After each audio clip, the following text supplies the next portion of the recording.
Hello and welcome to a new type of video I want to do on my channel, a life story of video game characters. This can be video game characters in the Call of Duty series like Captain Price, for example, or Fallout 4, The Sole Survivor. It could be Minecraft, even though, it's a bit of a weird one. Or it could be something like GTA, like what we're doing today. The reason why I want to do on GTA is because of the expanded and enhanced. Oh, Rockstar, why would you release GTA 5 for the third time? Just release GTA 6, please. Just release GTA 6.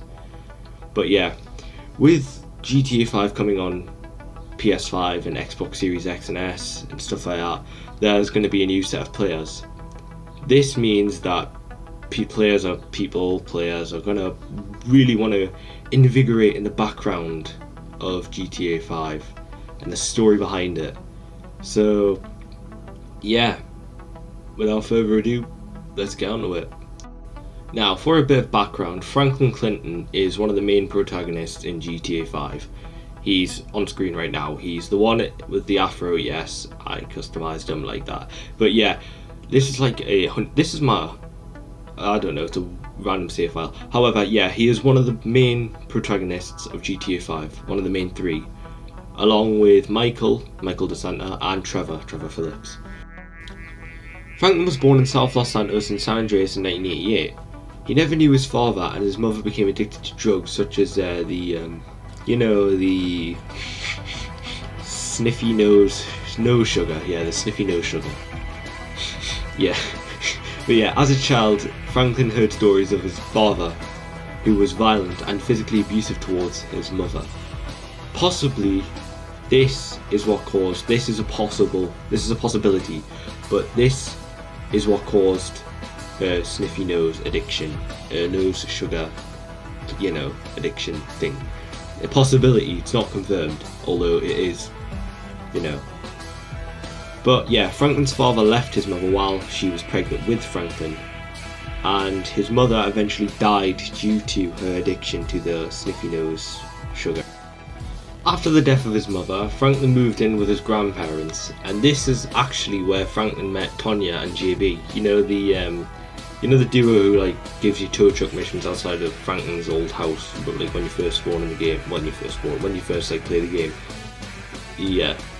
However, he was actually really spoiled by his grandparents, but ultimately Franklin actually did decide to go down a life of crime and start doing petty crimes.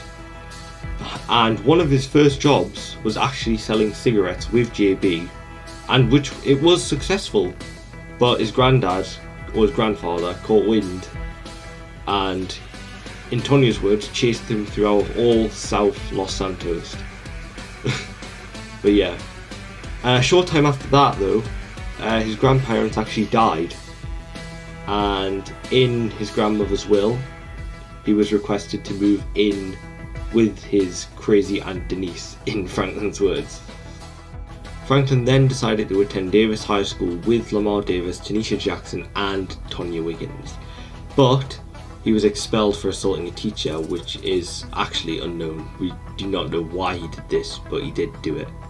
And around this time, he actually began his full-on life of gangbanging and dope dealing, and started committing various petty crimes such as carjacking, small-time bank robberies, and all that stuff with Lamar and sometimes JB. But during their first bank robbery, they took $2,000 worth of cash. But couldn't keep any of the money because a dye pack exploded, and that made it completely worthless. Franklin also worked for a local drug dealer named Marcus, who he killed for some odd reason. And Franklin's life of petty crime actually caught up with him in 2008, where he was arrested and sent to prison for his life of gangbanging and selling drugs and stuff like that. However, after his release, he decided to give up his whole, gangbanging and stuff like that. I don't know, I just feel like I can't say the word gang. But yeah, He gave up his life of gangbanging and decided to actually get some legitimate work in. At some point, Franklin actually did date Tanisha, but they split up due to her brother's death and her fearing that Franklin would bring harm to her and himself due to his criminal lifestyle. A few months before the start of the actual story in 2013, Franklin moved beyond the role of a street dealer and gangbanger when he actually worked with Lamar for an Armenian businessman known as Simeon Yetarian. Now, Simeon owned a car dealership which acted as a front for loan sharking and extortion. He sold cars to people who can't afford them, and when they couldn't pay back, he would send Franklin and Lamar to repo the car or vehicle back from the person. While working for Simeon, Franklin and Lamar were assigned by him to repo a bagger in a Vagos-controlled area in Vespucci Beach. While searching for the bike, they were confronted by the Vagos members, which began a shootout. Lamar ultimately caused it as he pulled the gun and fired it on the Vagos member. But they were forced to fight their way out and find the bike. However, the owner has to be killed, so, as in Franklin's words, after Lamar heard this from Franklin, he decided to keep the bike for himself and blamed Franklin for the repossession going sideways, let's just say. After the failed repossession of the bike that Lamar kept, Franklin is then tasked to repo a BJXL from Jimmy DeSanta, the son of Michael DeSanta, another protagonist in the game. This plan also goes south because Michael is hiding in the back seat and holds a pistol to Franklin's head. Under the orders from Michael, Franklin then decides to drive the car through Simeon's dealership and actually receives a payment from Michael, who states, and due to Franklin driving through the dealership and Lamar not returning the bike, Simeon then decides to fire the pair. After losing his job at the dealership, Franklin then approaches Michael about a drink he offered him when he cost Franklin his repo job. Franklin then helps Michael rescue his son Jimmy from the yacht, which was stolen with Jimmy on it as he attempted to sell it for his father's appreciation. A little time later, Michael then discovers Amanda doing the, naughty, the birds and the bees, fucking the tennis coach, basically. And Michael and Franklin then decide to chase the tennis coach down to Vinewood Hills, which they believed a house in Vinewood Hills belonged to the tennis coach. Michael and Franklin then used a pickup truck to pull the deck down, which destroyed the house. After returning to Michael's house, Michael's safe house, the drug lord Martin Madrazo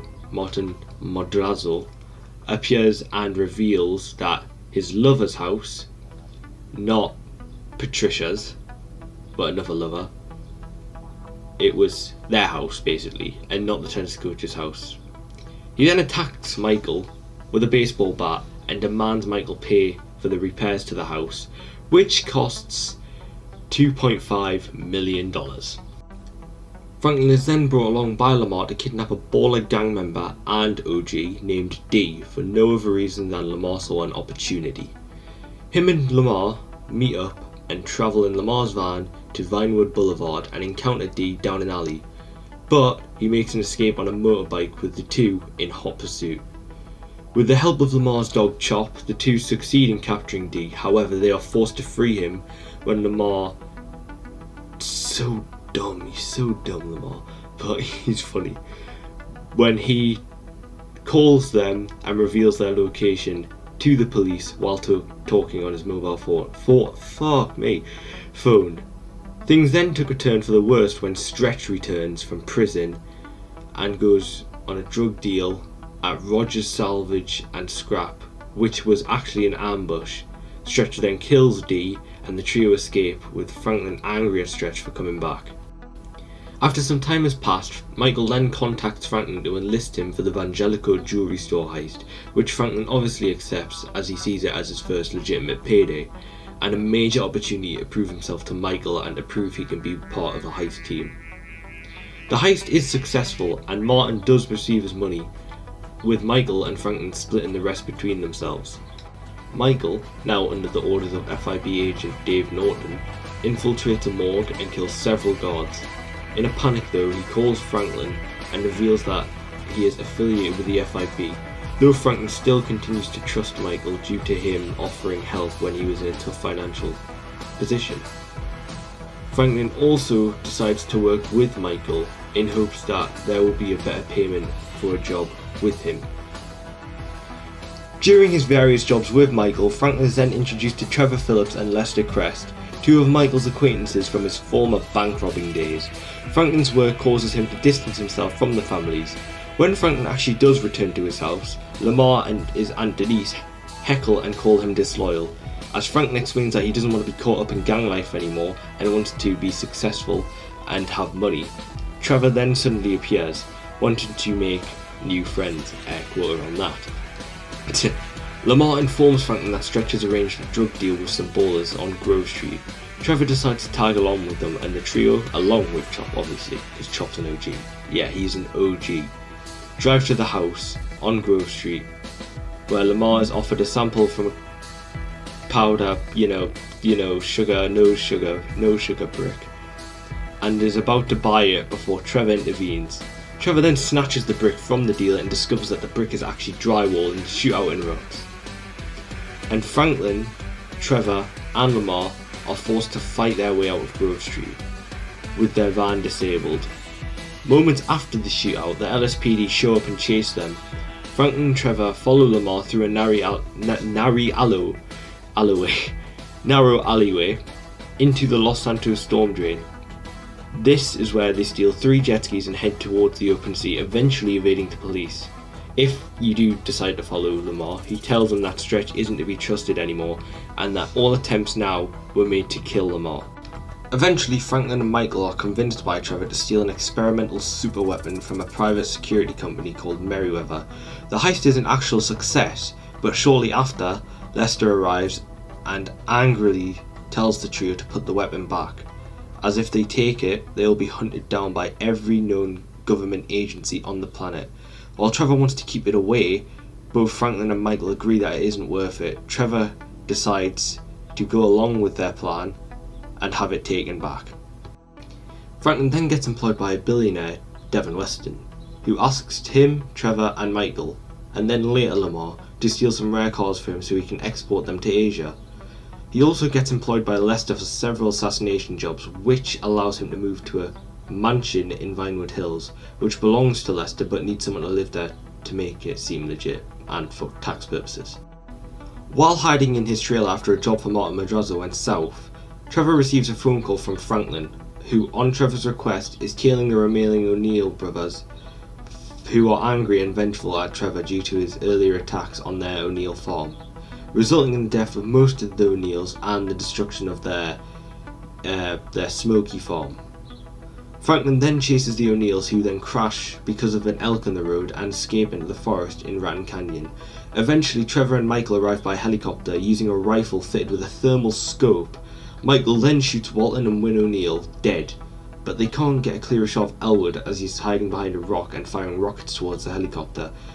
With the help of Chop, Franklin then locates and kills Elwood, after which he and Chop are picked up by Trevor and Michael and safely returned to Sandy Shores Airfield.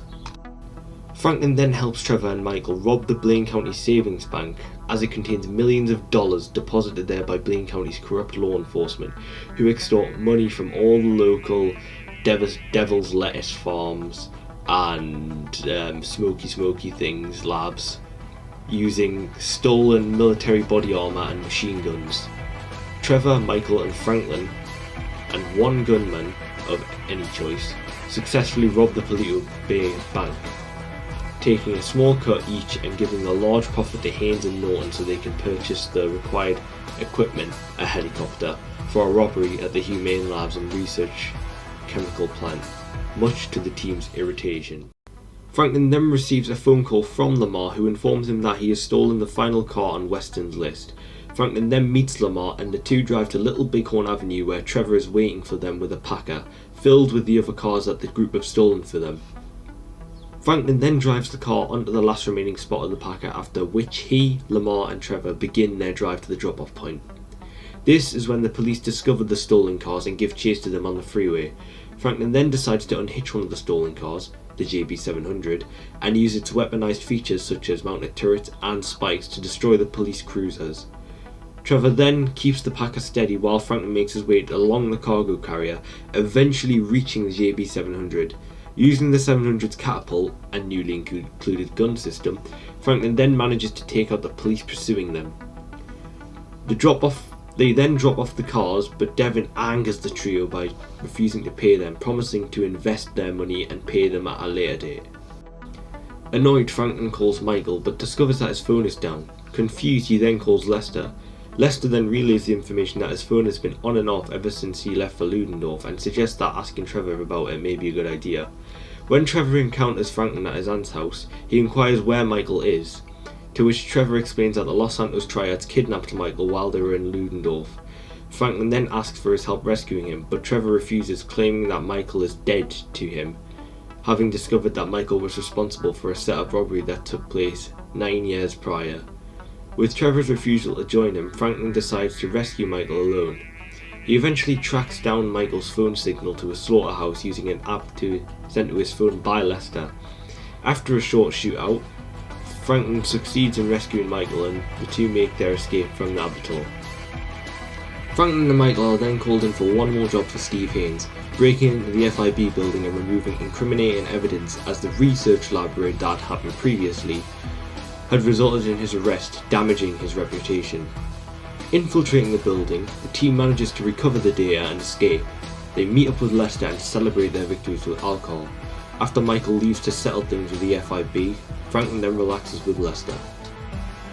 A while later, Franklin is visited at his house by his ex-girlfriend Tanisha, who then tells him that Stretch has set up Lamar yet again with a large group of ballers who are holding him hostage at the Paleto Forest sawmill.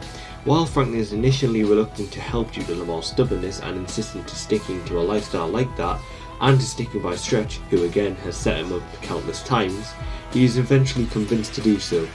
While on his way to the sawmill, he asks Lester to contact Michael and Trevor to aid him in rescuing Lamar. The trio then arrive and proceed to take out the ballers, while he brings Lamar home. He and Franklin get into a small dispute, arguing about Franklin's many efforts to save Lamar from the problems he got himself into, and Lamar's feeling of abandonment on Franklin's part. Though they agree that Stretch likely sold out to the ballers while in prison, Franklin advises Lamar to remain civilized, to abandon his gangbanging lifestyle, and to get a proper job. After Lamar's dropped off, Franklin is suddenly confronted by the FIB agents blackmailing Michael, Steve Haynes and Dave Norton, who task Franklin to kill Trevor. Due to his violent behaviour and general liability, Franklin refuses, asking them to recruit Michael to do it instead, but Norton explains that Michael can't because Trevor doesn't trust Michael and won't allow Michael to go near him. Franklin and the team plan and begin their final heist shortly afterwards. They succeed and come off with millions of dollars in gold.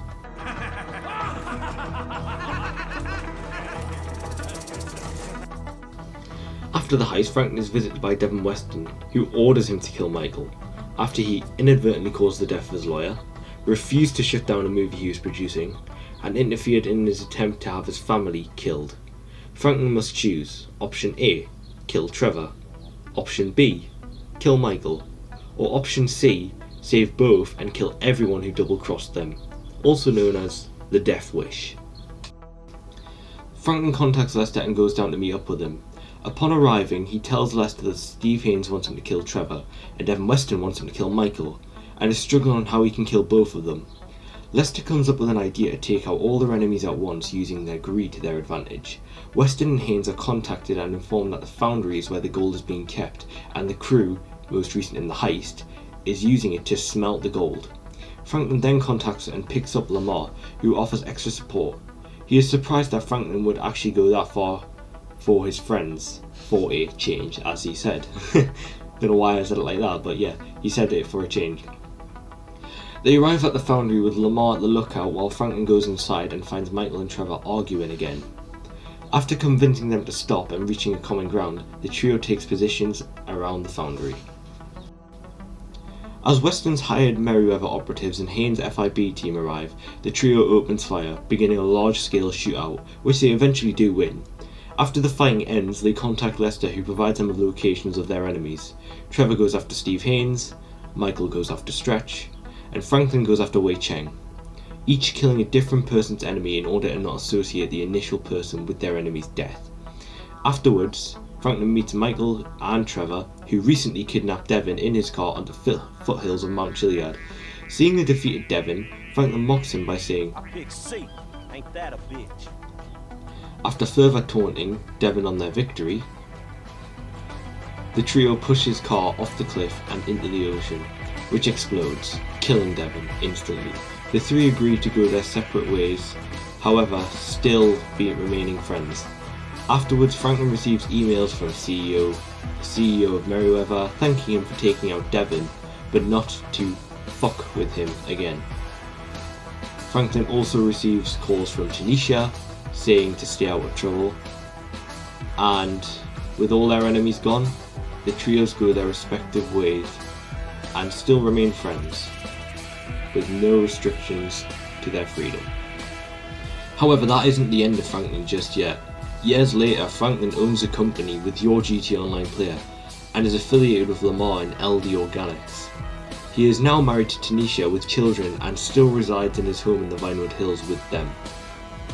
But yeah guys, that is everything. That is Franklin's life from his birth to his one big score, the Union Depository. I don't know what to do next. I may do a video of Trevor, Michael. I may do one of other characters. But hey, I don't know. But yeah, I'll see you guys later. And make sure you like and subscribe. That was a weird outro, but yeah. But yeah, bye guys.